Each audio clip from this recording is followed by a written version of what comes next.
মারিয়া মান্ডাকে শেষ মুহূর্তে Peter Butler captain হিসেবে তারা পছন্দ করে নিয়েছেন। এর আগে মারিয়া মান্ডার সহ অধিনায়কত্ব করার তার অভিজ্ঞতা রয়েছে। সাবিনা খাতুনের সাথে করেছেন, আফিদার সাথে করেছেন।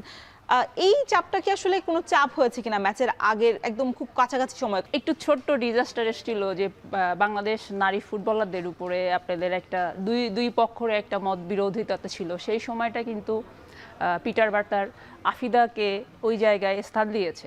তো আফিদের দিক থেকে আমার যেটা সাজেশন হবে সেটা হচ্ছে কি, আফিদার ওই সময় আম্বাসটা পড়ানোর কিন্তু সময় ছিল না, হয়তোবা আর কিছুদিন পরে ওই আম্বাসটা পেত, যেহেতু ওটা হচ্ছে কি একটা গড গিফটেড বলেন বা কিছু বলেন, পিটার বাটলার বা সবাই ওর প্রতি আস্থা রেখেছে। তো এইটা হচ্ছে কি, আপনি সময়ের আগে যদি কোনো জিনিস একটা পেয়ে যাই, যেহেতু এক্সপেকটেশনটা ছাড়া আমি পেয়েছি, তো এটার উপর আমার এত বেশি এক্সপেকটেশন রাখা উচিত হবে না। ওই সময় পিটার বাটলার বা প্রতিনিধিরা মনে করেছে যে ঠিক আছে আমরা আফিদাকে স্টার্ট করি। তো আফিদার কিন্তু সময় হয় না আম্বাসটা পড়ার। আপনি আমার সাথে একমত হবে কিনা আমি আমার ব্যক্তিগত দিক থেকে আমি বলতেছি। তো যেহেতু প্রয়োজনে হোক আর অপ্রয়োজনে হোক, যে কোনো কাজের জন্য হোক আফিদার আম্বাসডার দেওয়া হয়েছে, তো আফিদার সবসময় গ্রেট রেডি থাকতে হবে যে না ঠিক আছে, এইটা ধরে রাখার আমার কোনো চ্যালেঞ্জ না। ওর ধরে রাখার চ্যালেঞ্জ হচ্ছে ওর পারফরমেন্স। আমার যে সাজেশন হবে যে আফিদার এখন মূল লক্ষ্য হবে যে তার পারফরমেন্সের উপর আপনার হচ্ছে ফোকাস করা। ক্যাপ্টেন্সি কোথায় গেল না গেল না, ওর অনেক টাইম আছে, ক্যাপ্টেন হওয়ার মতো ওর অনেক টাইম আছে।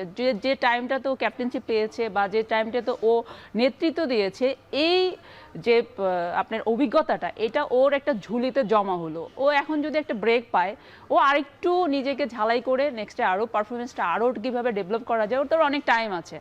আর আপনি জানেন যে একটা টিমের মধ্যে অনেক সিনিয়ররা আছে, তারা বাটলারের সাথে দীর্ঘদিন কাজ করার পর একটা হয়তো বাটলারও রাখছিল যে তোমরা বিদ্রোহ ঘোষণা করেছো, তোমাদেরকে কেন ক্যাপ্টেন্সি দিব। তো সেক্ষেত্রে যে সিনিয়ররা থাকে, তো অনেক ক্ষেত্রে হয় কি যে টিমের মধ্যে একটা বন্ডিংয়ের বিষয় থাকে, হয়তো বা জুনিয়রের, আমি এটা মানে নাও হইতে পারে। তো এই ক্ষেত্রে আমি মনে করবো ক্যাপ্টেন্সি দিয়ে মানে টিমের মধ্যে কোনো হট্টগোলের কোনো চান্স নাই। আর আফিদার এটা খুব সুন্দরভাবে এটা মেনে নেওয়া উচিত। আর মারিয়াও অনেক দুর্দান্ত প্লেয়ার, ওরও অনেক অভিজ্ঞতা আছে, এর আগে ও সাবেক অধিনায়ক হিসেবে কাজ করেছে। তো মারিয়ার জন্য এটা আর একটা চ্যালেঞ্জ। তো আমি সব কিছু মনে করি যে এগুলো সব কিছু ভুলে গিয়ে, ক্যাপ্টেন্সি কোথায় না কোথায় এগুলো সব কিছু ভুলে গিয়ে আমাদের ফোকাস হবে যে টানা যে তৃতীয় শিরোপাটা, এই যে ঈদের দিন ওরা মাঠে নামবে, এই কষ্টের বিষয়টা সব কিছু মিলে আমরা উদযাপিত করতে চাই, এটা বড় এনজয় করতে চাই। প্রফেশনাল প্লেয়ার, তাদের প্রত্যেকটা প্লেয়ারেরই কিন্তু একটা গ্রাফ হয়।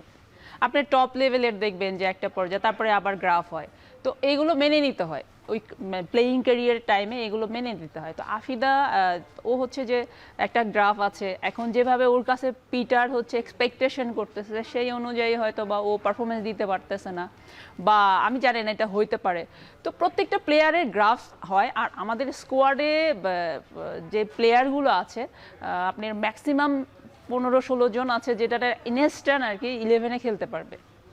যে কোনো টাইমে আপনি 15 থেকে 16 জন প্লেয়ার, যে কোনো টাইমে তারা 11-এ খেলার মতো ক্যাপাবিলিটি তাদের আছে। ক্লাবের কোচিং করান, কোচ হিসেবে ছিলেন, নারীদের সাথে ছিলেন, আপনি নিজে একজন নারী ফুটবলার।